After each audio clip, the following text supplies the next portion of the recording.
ladies and gentlemen, it's our pleasure to welcome you to the second conversation of our China-NATO podcast, which are brought to you by the New Silk Road program of the Latvian Institute of International Affairs within the framework of Riga Security Forum podcast series.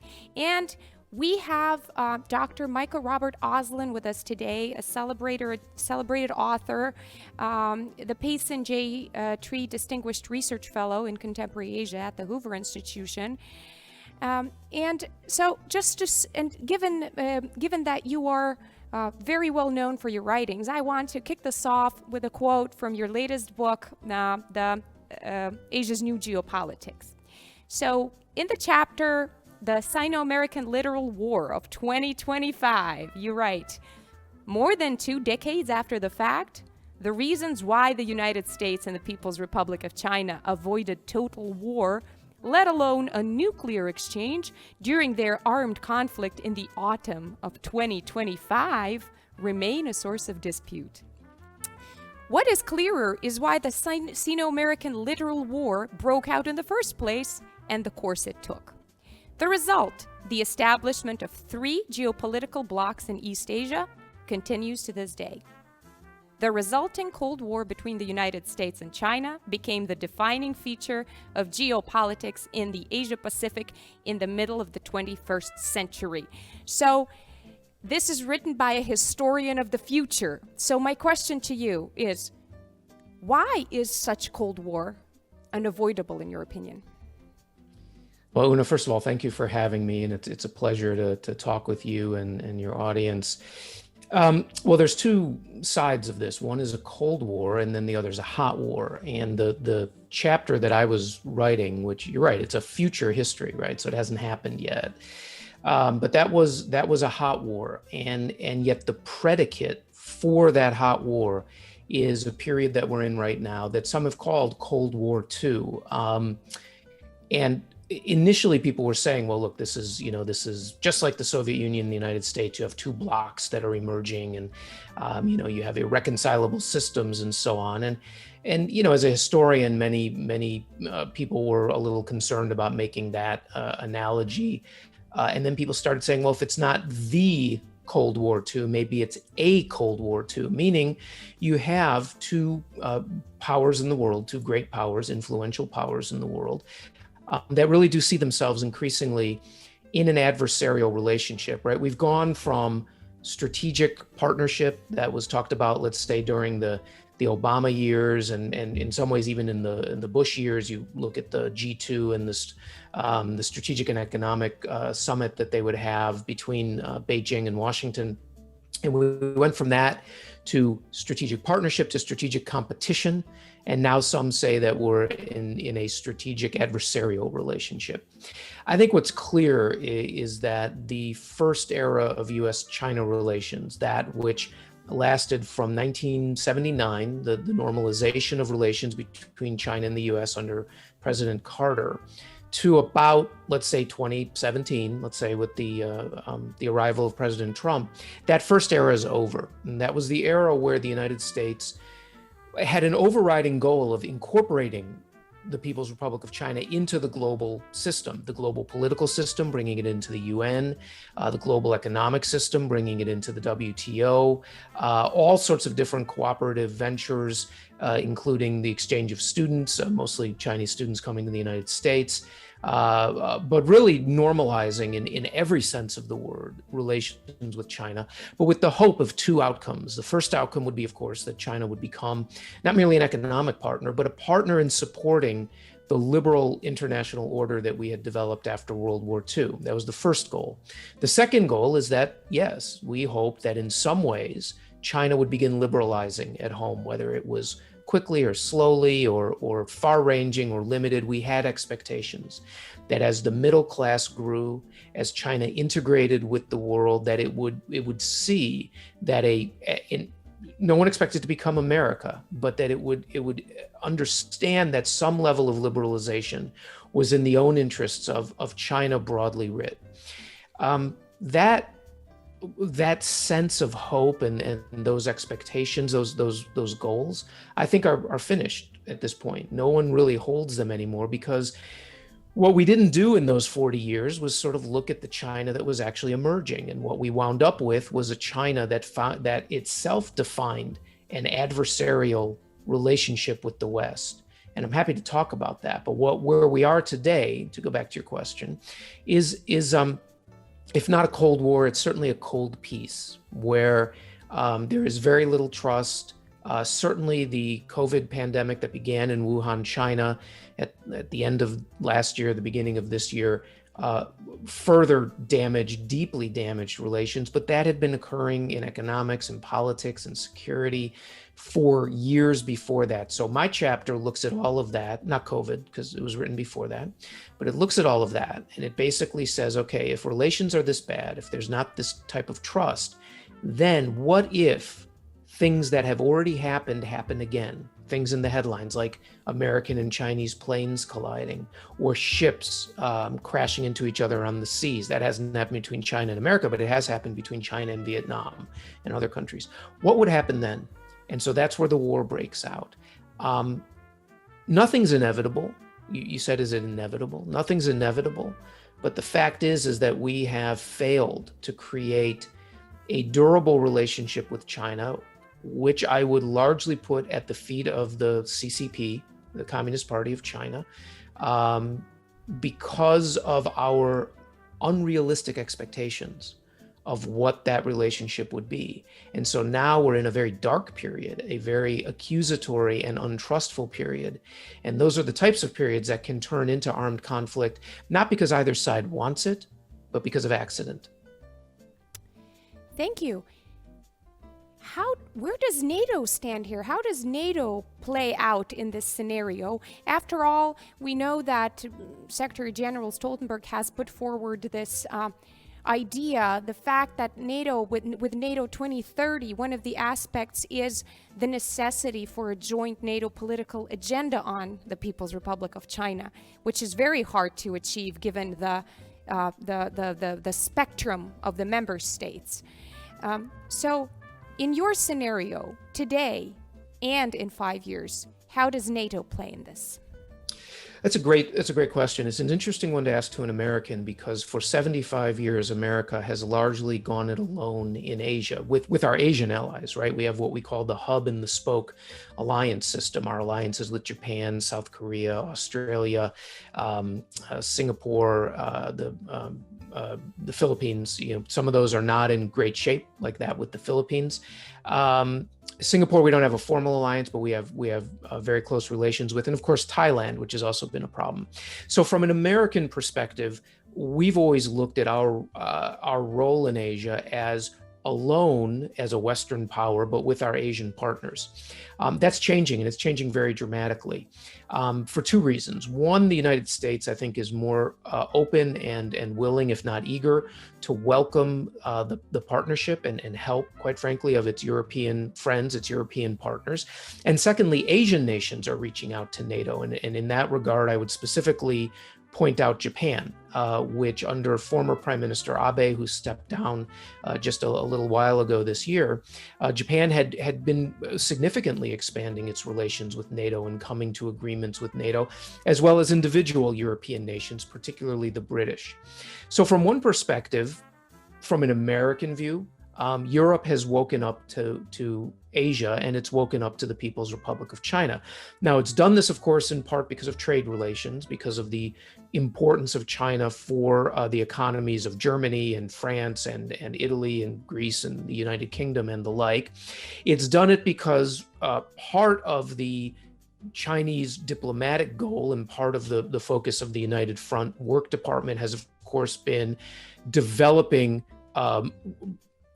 influence campaigns. I'll just be very blunt about it. Influence campaigns and propaganda campaigns, along with other people-to-people and state-to-state cultural relations, but influence campaigns through Confucius Institutes, through what is called elite capture and the like, in order to have a bigger voice in Europe. And you saw that, for example, with aid that was given with Greece, for example, joining the One Belt and One Road, aid given to the Czech Republic, and then changes in EU statements about migrants, about other issues that did not conform to what China wanted. So from one perspective, Europe itself has woken up to Asia, has woken up to the People's Republic in Europe. From a second perspective, however, the leading European nations, or I don't want to say leading, but the nations that are more capable of focused and acting in the world, those that have larger militaries and the like. And I'm thinking of Britain, I'm thinking of France here, and we can throw Germany in, I'll explain in a second, have also woken up to their interests and even responsibilities in Asia. So starting a few years ago, the French came out with an Indo-Pacific strategy. They have both a overall Indo-Pacific strategy as well as a military defense or security Indo-Pacific strategy. Earlier this year, the Germans released an Indo-Pacific strategy focused on trade routes and the like. And the British, as they're undergoing what they call the integrated review, which is sort of a national security strategy level review, will also be coming out with an Indo-Pacific strategy. And I might point just in this regard to a report that was released this week by Policy Exchange, which is a leading British think tank, on a UK strategy for the Indo-Pacific that calls for a much more robust British presence. The British have already announced they're sending their aircraft carrier to the region, for partnering with the United States, partnering with Asian nations, and partnering with even the French and other European nations in the Indo-Pacific. So the European nations individually and collectively as NATO are beginning to understand that they have a much bigger role to play in the region. And I believe that you'll see that coalesce more.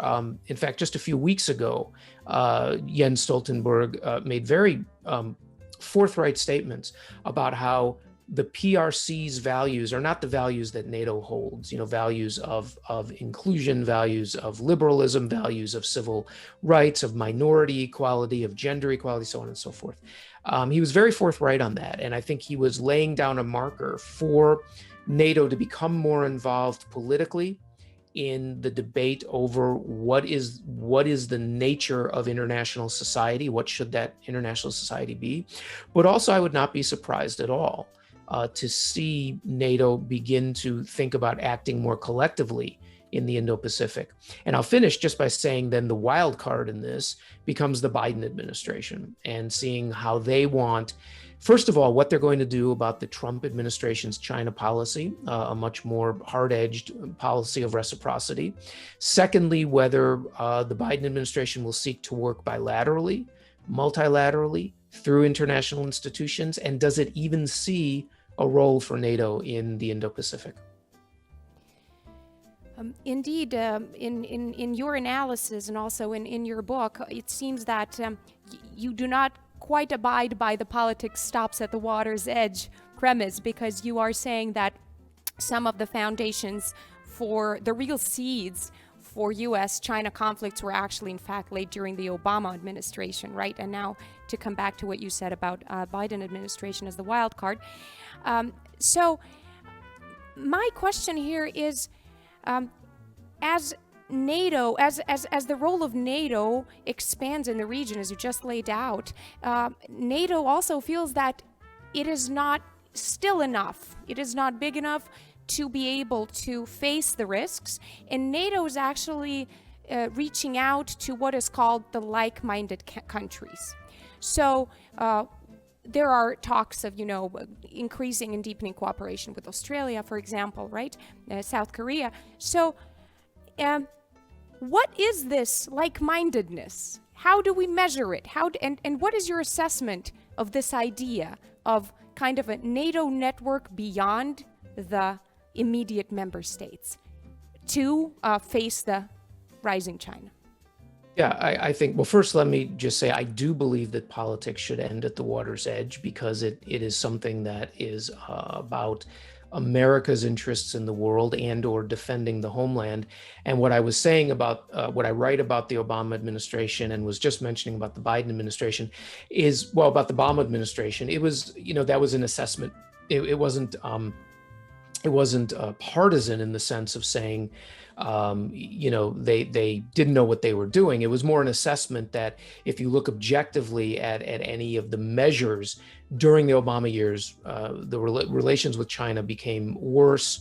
China became much more assertive and aggressive in the South China Sea, in cyber, in influence campaigns and the like. And by the end of, the Obama administration, they of course had announced much harder measures in terms of building up the military, and the Chinese had been warning about war if the Obama administration continued to press them on the South China Sea. So it was more an objective statement about where things had gone, and of course any new administration is a wild card. If Trump had won a second term, I would say the big question is, does he continue this hard path, or does he begin to back down? In a Biden administration, it's really and I think, by the way, for all of our friends in Europe, they undoubtedly are aware, but they should be reminded, I think, that everyone staffing the Biden administration was in the Obama administration, essentially. So more or less what we have is a sense of what their policies already were, and now we have to see if they might change. And that's almost really what we have with NATO, as you said. How do you expand NATO beyond the core membership into like-minded nations? And I think it's really a values proposition, right? It's really looking at sometimes I think we talk too much about international order as though it's a sort of, concrete existing system. What we're really talking about when we talk about international order is a set of ideas, of ideals, of norms of behavior, a number of agreements that nations observe to one degree or another. It's not a nation state, right? It doesn't have its own independent existence. But what it is certainly an aspiration. And in many ways, it's an aspiration that grows out of the Atlantic Charter of 1941 that was signed between US President Franklin Roosevelt and UK Prime Minister Winston Churchill in the beginning of World War II, in the beginning of the European War, to really talk about what type of international society do we want. We want one where territorial integrity is respected and territorial boundaries are not transgressed, where people are free to move back and forth across nations, where of course we hope that nations do not oppress any of the groups within their borders. All of the things that became instantiated in the goals of the UN, but in terms of the European model or the European experience, was really encapsulated in NATO and what NATO stood for, and how the alliance, the most successful alliance in history, by the way, we have to say, defended these ideals and these goals, both through collective military preparedness and action, but also, quite frankly, through the ideals that it expressed. So now the question is, can it extend that to the Pacific? And I think the answer in general is yes. That when you look at the development of Asia, of the Indo-Pacific over the past 75 years, the fact that there hasn't been a regional war or a sub-systemic war within Asia is in large part because of these larger international rules, the ability of the United States to work with allies, uphold freedom of navigation, maintain stability. I think NATO has an enormous role to play in that, and this role is based on this fundamental set of assessments that what is most important is that nations cooperate, that they adopt, to the extent possible, liberal values that do not privilege any one group against any other group, but allow for minority equality, religious equality, gender equality, that allow for entrepreneurialism, the ability to release the energies of individual people, allow them to interact across borders with levels of certainty because of legal agreements, because of freedom of navigation. All of these things come together in ways that don't benefit just Asia or don't benefit Europe, but actually benefit an integrated Eurasian realm, as well as the larger global economy. So I think that NATO is absolutely on track for reaching out to Australia, Japan, India, South Korea, and other nations that are striving along these paths to create communities of interest and to discover where they can cooperate on education, on people-to-people exchanges, on cultural protection, on environmental issues, and yes, difficult though not impossible, on security. Thank you. To go back to Indo-Pacific and this notion of economic gain that also you touched upon a little bit, I want to expand on that. When we look at the European motivation within the strategic triangle of EU, US, and PRC, you would mostly be seeing economic arguments in favor of, well, not say deeper engagement with China, but rather say avoiding alienating China. So it's mostly economic arguments. However, in your book, in your bestseller, At the End of the Asian Century, you reiterate many risks that we have. Sometimes we see the region through pink glasses, and the region is indeed quite shaky in a lot of ways. So how much, in your opinion, does this economic argument really weighs? Is it a valid point?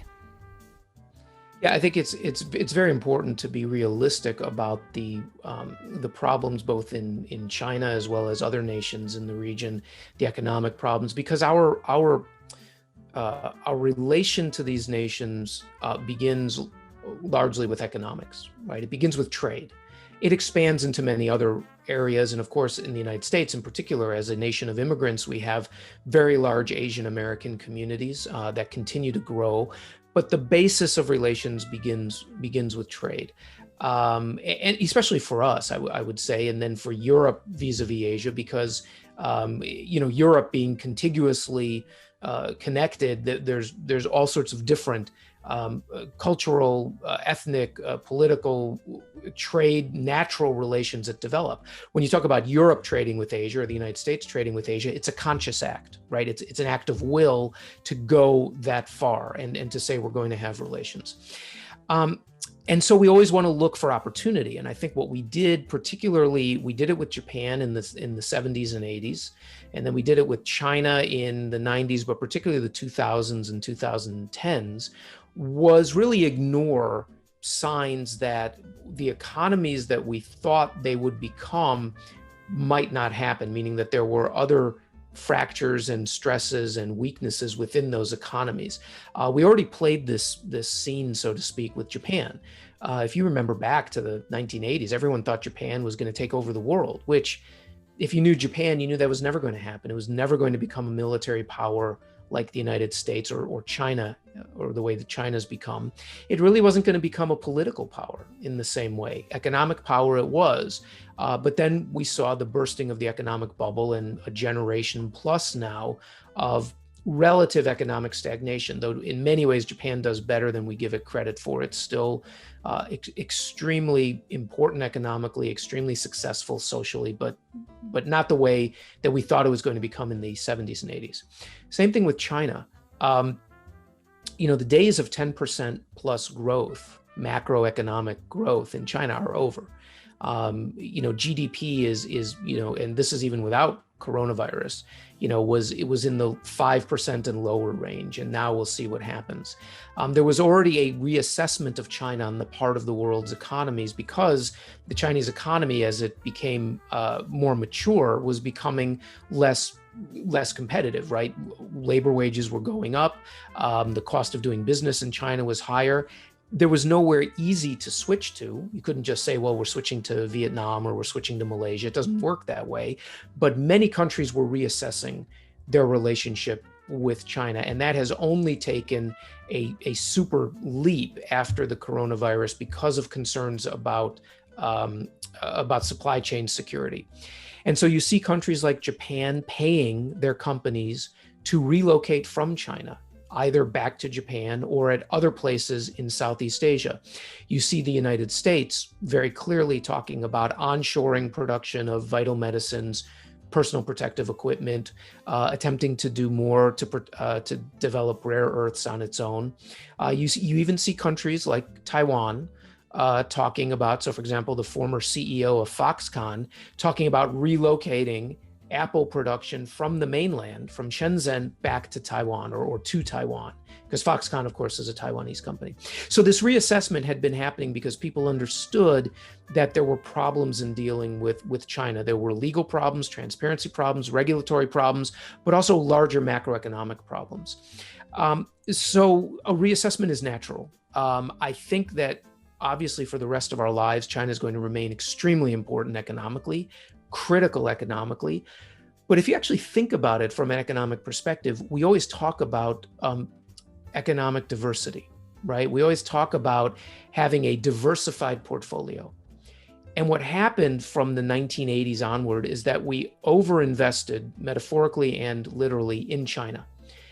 Other countries weren't able to develop.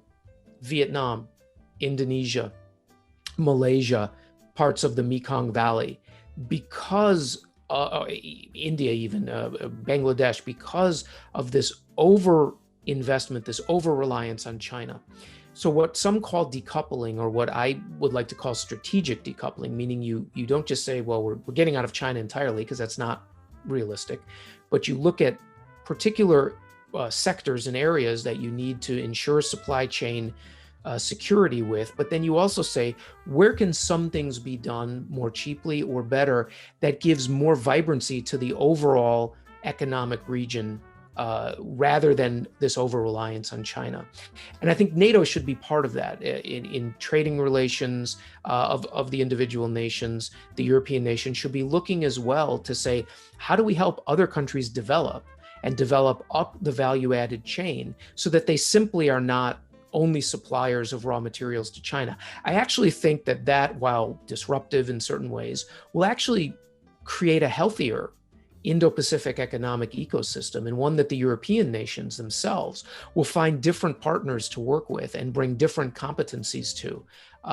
It's actually an exciting time, I think, to rethink economic relations between Europe with all its variegated economic activity between large producers and workshop producers and the like, and Asia. And I also hope that the United States thinks along similar lines. For my last question, I want to do two things. First of all, I want to latch on to your keyword of over-reliance, and I want to bring it back to the Baltic shores.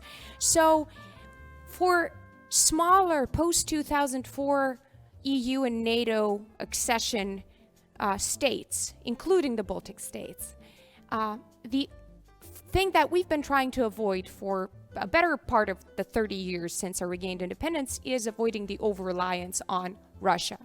And China was naturally viewed as one of the partners who could help us overcome the over-reliance on Russia. However, now, since 2018, with the securitization of China and with the rising of the trends that you described, it is becoming, the prospects are becoming increasingly bleak. So my question to you is, where does this new world order leave the little, extremely pro-Euro-Atlanticist countries, such as Latvia, Estonia, and Lithuania, but who nevertheless want to diversify?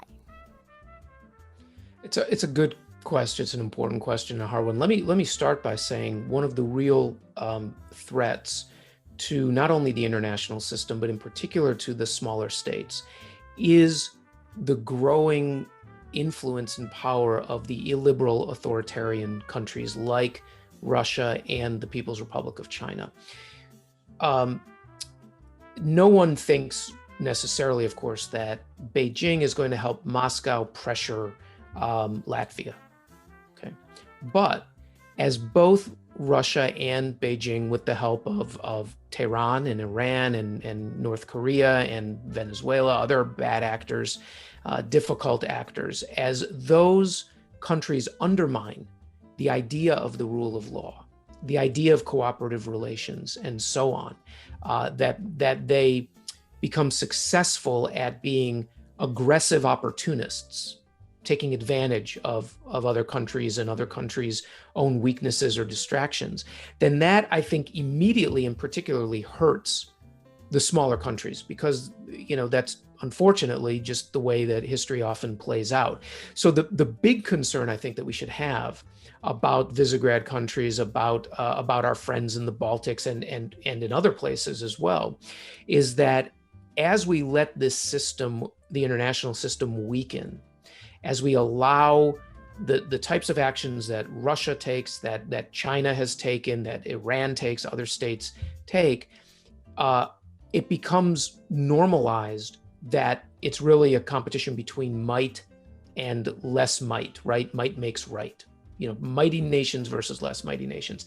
That to me is the biggest threat, quite frankly, that our friends in the Baltics face. It's not that there's necessarily an immediate danger, but it's that the entire system is breaking down and that our smaller friends are going to be the first to feel the effects of that. So that's the first thing I would say. And I think that's something we really have to keep in mind, and why our commitments to our friends in the Baltic, our friends in Asia are critical, and why they have to be rock solid.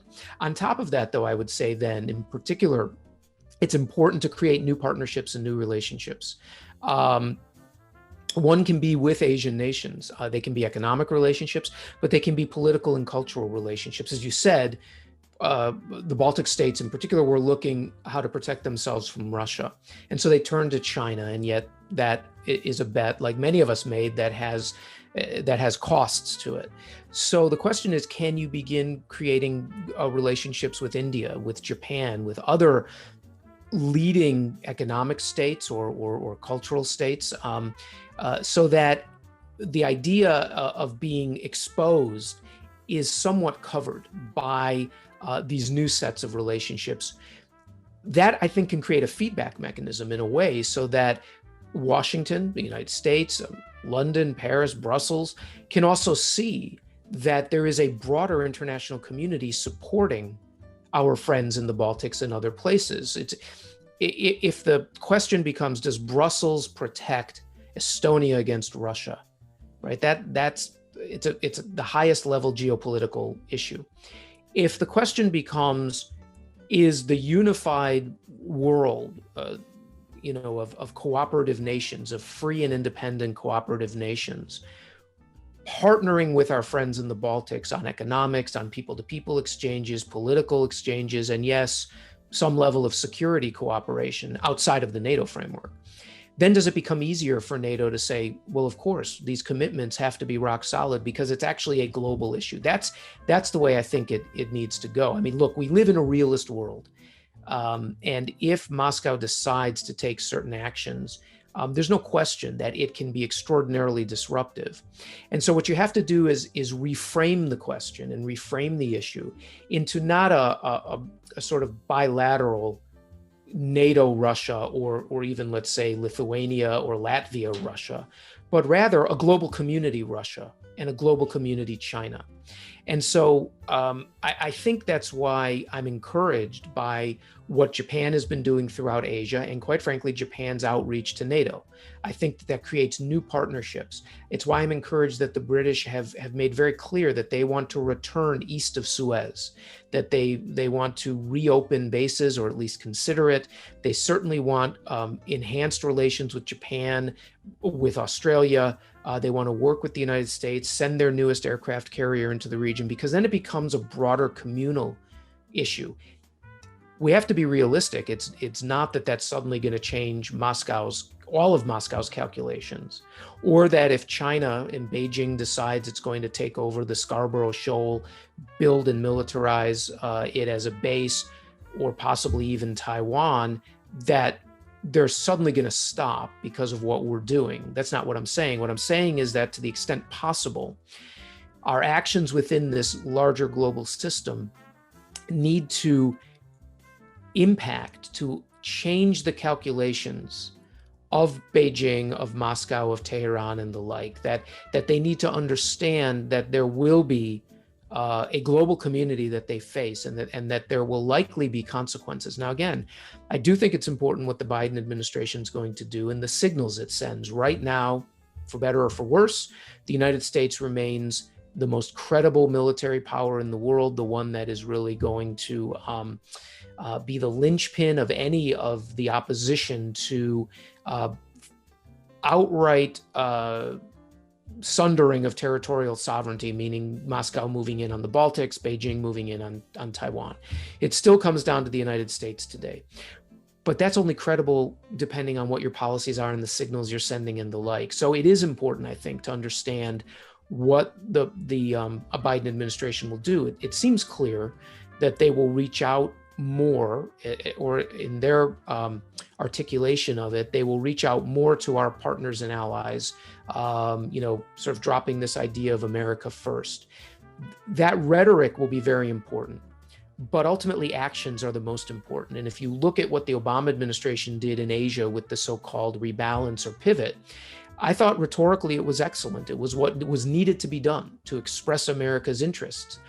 But if you looked at the actual accomplishments of it, or the actual results, and you talk to our Asian friends, they thought it was a lot of words and not a lot of action. And in fact, it was during the period of the rebalance that China began to militarize the South China Sea, that it made very clear that Taiwan, it was going to prevent Taiwan from having any type of independence referendums, continue to pressure Taiwan and the like. So words and intentions are important, but they only go so far.